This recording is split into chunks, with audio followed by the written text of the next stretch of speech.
Intention का मतलब होता है इरादा, गेन का मतलब होता है प्राप्त करना, पॉलिटिकल राजनीतिक, माइलेज का मतलब होता है लाभ, और अल्टीरियर का मतलब होता है गुप्त तरीके से या परोक्ष रूप से, इनडायरेक्टली।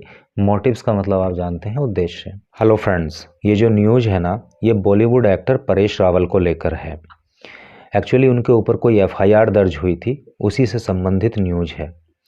अगर आप मूवीज़ देखते होंगे तो आपने परेश रावल का नाम जरूर सुना होगा, उनको आप जरूर जानते होंगे। एक्चुअली एक ब्लेन के रूप में, एक कॉमेडियन के रूप में फिल्म इंडस्ट्री में उनका अच्छा खासा नाम है। एक मूवी आई थी हंगामा, उसमें उनका एक डायलॉग था कि कौवा वॉशिंग मशीन में चाहे कितना भी नहा ले, वो बगुला नहीं बन सकता। एक दूसरी मूवी थी, नाम मुझे याद नहीं आ रहा, उसमें डायलॉग था कि ये पत्नी है कि पनौती है। कुल मिला के as a comedian, as a villain, he is a well known person in film industry. तो चलिए न्यूज़ में देख ले रहे हैं कि क्या है। ये हेडिंग इन्होंने दिया है CAL। CAL का अर्थ है यहाँ पे है कैलकटा, H से हाई, C से court, high court quashes FIR first information report against Paresh Rawal. क्या अर्थ हुआ जी? क्वेश्चंस का अर्थ होता है रद्द करना, FIR first information report against विरुद्ध परेश रावल, यानी कि परेश रावल के विरुद्ध जो FIR दर्ज कराई गई थी उसको कलकत्ता के हाई कोर्ट ने क्वैश कर दिया, रद्द कर दिया। ये इसका सेंस है। अब न्यूज़ को थोड़ा डिटेल में देखेंगे कि Kolkata high court on Monday quashed an FIR filed against actor Paresh Rawal by the CPIM's West Bengal Unit Secretary Mohammad Salim, who claimed that the Padam Shri awardee had made derogatory comments against the Bengali community। क्या अर्थ हुआ? Word meaning देख लीजिए। Calcutta high court, क्या quash का मतलब अभी मैंने आपको बताया, ये करना, रद्द करना, अगेंस्ट विरुद्ध होता है, और आगे कौन सा वर्ड है नया, अवार्डी। अगर आप जानते हो तो अवार्डी का अर्थ होता है जिस व्यक्ति को पुरस्कार मिलता है उसको अवार्डी कहते हैं। डिगोरेटरी का अर्थ होता है अपमानजनक, ठीक है, आपत्तिजनक। कमेंट का मतलब होता है टिप्पणी, अगेंस्ट विरुद्ध, बंगाली कम्युनिटी, कम्युनिटी का मतलब समुदाय। और तो क्या अर्थ हुआ टोटल का? देखिए इसका पहले जो नेम था कैलकटा, उसको चेंज करके कोलकाता अब नेम रख दिया है, लेकिन यहाँ पे इन्होंने जो है डिटेल में कैलकटा ही अभी दिया है। तो कहने का अर्थ इसका ये हुआ कि CPIM के वेस्ट बंगाल यूनिट के सचिव मोहम्मद सलीम ने एक्टर परेश रावल के विरुद्ध जो FIR दर्ज कराई थी उसको कलकत्ता के हाई कोर्ट ने सोमवार को रद्द कर दिया।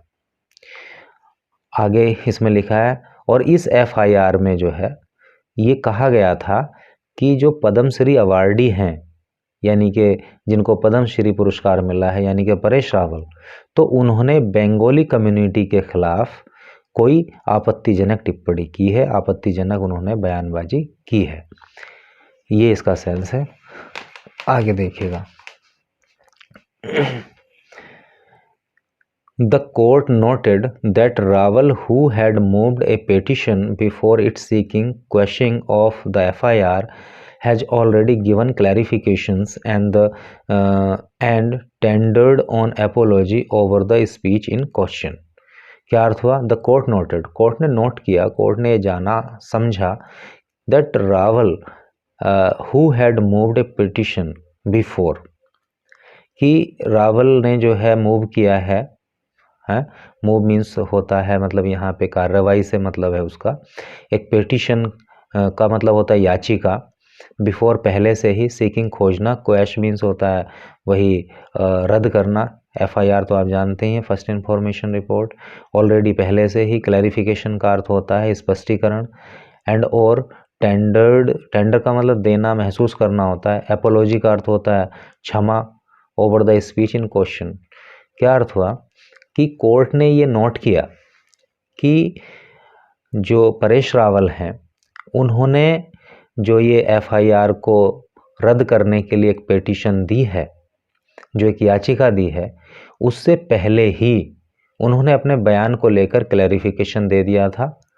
उसको स्पष्टीकरण दे दिया था और उसके ऊपर उन्होंने माफ़ी भी मांग ली थी। ये इसका सेंस है। आगे देखेंगे। It said the speech was made in Gujarati and some of the criticism that have been made against the speech are by persons who may not necessarily understand the language। क्या अर्थ हुआ? It is said, ये कहा गया, It said ये कहा गया मतलब जो पिटिशन दी थी, the speech was made in Gujarati, कि जो स्पीच थी वो गुजराती भाषा में दी गई थी। And some of the criticism, criticism का मतलब क्या होता है? आलोचनाएं। और जो कुछ आलोचनाएं हैं that have been made against the speech, जो मेरी स्पीच के खिलाफ जो लोगों ने आलोचनाएं की हैं, are by the persons who may not necessarily understand the language. Necessarily का मतलब होता है आवश्यक रूप से, अंडरस्टैंड समझना, और लैंग्वेज का मतलब भाषा। यानी कि मैंने जो स्पीच दी थी वो गुजराती में दी थी, और उस स्पीच को लेकर जो आलोचनाएं की तो वो ऐसे लोगों ने की जिनको ढंग से गुजराती आती भी नहीं है, जिनको इस भाषा की कोई खास नॉलेज नहीं है। आगे देखिए। Considering all aspect of the case, justice Rajasekhar Mantha questioned the FIR। Consider means होता है सोचना समझना, आस्पेक्ट का अर्थ होता है पहलू, केस तो आप जानते हैं केस, क्वेस्ट का आप जानते हैं नष्ट करना या रद्द करना। तो इस केस के सारे पहलुओं को मद्देनजर रखते हुए जस्टिस राजशेखर मंथा ने इस FIR को रद्द कर दिया। ऑब्जर्विंग दैट फर्दर, और ये ऑब्जर्व किया, ये जाना कि फर्दर कॉन्टिन्यूएशन, कि आगे को, कॉन्टिन्यूएशन का मतलब जारी रखना, of proceedings was not desirable. ये जो कानूनी प्रोसीडिंग है, ये कानूनी कार्रवाई है, इसको आगे रखना जो है वो डिज़ायरेबल नहीं है, वो वांछनीय नहीं है, इसलिए उन्होंने जो इस FIR को जो है रद्द कर दिया। आगे देखिए। Advocate Varun Chugh, council for Rawal, said the FIR was registered with the intention to gain political mileage with ulterior motives। देख लीजिए वर्ड मीनिंग कि Rawal who had registered, intention का मतलब होता है इरादा, गेन का मतलब होता है प्राप्त करना, पॉलिटिकल राजनीतिक, माइलेज का मतलब होता है लाभ, और अल्टीरियर का मतलब होता है गुप्त तरीके से या परोक्ष रूप से, इनडायरेक्टली। मोटिव्स का मतलब आप जानते हैं उद्देश्य। तो क्या अर्थ हुआ कि रावल के जो वकील हैं वरुण चुग, उन्होंने कहा कि ये जो FIR थी ये राजनीतिक लाभ लेने के उद्देश्य से रावल के ऊपर की गई थी। आगे देखिए क्या है। It is evident that it is a political motivated FIR to damage the reputation of a celebrity and public figure like my client, he said। उन्होंने कहा, किसने? रावल के एडवोकेट ने, कि इट इज़ एविडेंट, एविडेंट का मतलब होता है क्लियर होना, स्पष्ट होना, that it is a political motivated, motivated का मतलब वही प्रेरित, पॉलिटिकल राजनीतिक रूप से, FIR टू डैमेज, डैमेज का मतलब होता है नष्ट करना, रेपुटेशन का मतलब होता है मान सम्मान, ऑफ ए सेलिब्रिटी, सेलिब्रिटी प्रसिद्ध व्यक्ति, पब्लिक फिगर भी प्रसिद्ध व्यक्ति ही होता है, लाइक माई क्लाइंट, मेरे क्लाइंट की तरह, क्लाइंट का मतलब होता है ग्राहक। तो क्या अर्थ हुआ कि ये बात बिल्कुल स्पष्ट है कि ये जो FIR थी वो राजनीति से प्रेरित थी, और ये FIR जो है एक सेलिब्रिटी या पब्लिक फिगर यानी कि मेरे क्लाइंट यानी कि रावल जैसे व्यक्ति का सम्मान नष्ट करने के लिए ये की गई थी। आगे देखेंगे। Rawal, a former BJP MP, stated in the petition that his speech delivered in Gujarati on November 29 during a campaign for the Gujarati Assembly elections last year was misinterpreted and mistranslated for political vendetta। क्या अर्थ हुआ कि farmer means होता है पहले का, petition means होता है याचिका, स्टेटेड मीन्स कहा, डिलीवर देना, और कैंपेन का मतलब होता है मुहिम, अभियान, असेंबली का अर्थ होता है विधानसभा, elections last year. Misinterpreted का मतलब होता है गलत तरह से पेश करना, और मिस ट्रांसलेटेड का होता है गलत तरह से अनुवाद करना। पॉलिटिकल राजनीतिक। वेंडेटा का अर्थ होता है प्रतिशोध, बदला।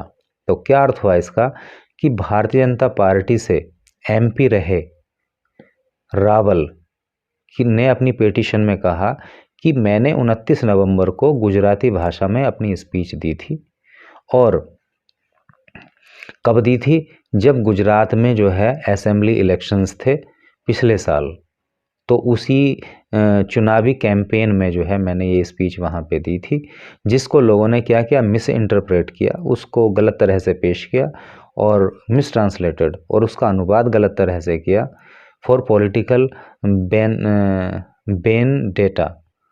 इसका क्या है, वेंडेटा का अर्थ होता है प्रतिशोध।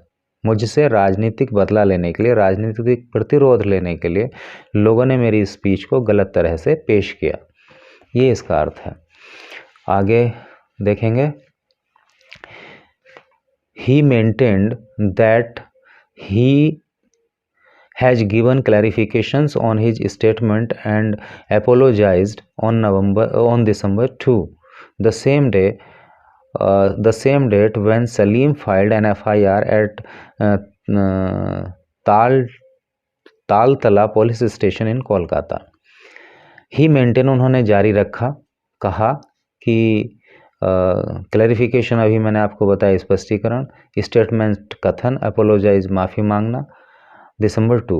उन्होंने कहा, आगे कहा कि उन्होंने जो है क्या अपनी स्पीच को लेकर क्लैरिफिकेशन दे दिया है, और 2 दिसंबर को जो है अपने कथन को लेकर उन्होंने माफ़ी भी मांग ली है।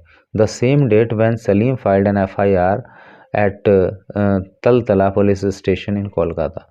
जिस दिन कोलकाता के तालतला पुलिस स्टेशन में जो है इस सलीम ने FIR दर्ज कराई, उसी दिन जो है मैंने अपनी स्पीच को लेकर क्लैरिफिकेशन दे दिया था और माफ़ी भी मांग ली थी, ऐसा जो है रावल ने कहा। आगे क्या है जी, the actor came in the eye of the storm when he made a statement linking the price of gas cylinders with cooking fish for Bengalis. इसमें कहा ये इन्होंने कि the actor came in the eye of the storm, तूफान की आंख में आना, यानी कि came in the eye of the storm का मतलब होता है तूफान में आना, तूफान की आंख में आना मतलब परेशानी में फंस जाना। तो ये एक्टर परेशानी में तब फंस गया जब इसने जो है गैस सिलेंडर के प्राइस को क्या किया कि बंगाली की फिश कुकिंग के साथ जो है जोड़ दिया। तो यही थी न्यूज़।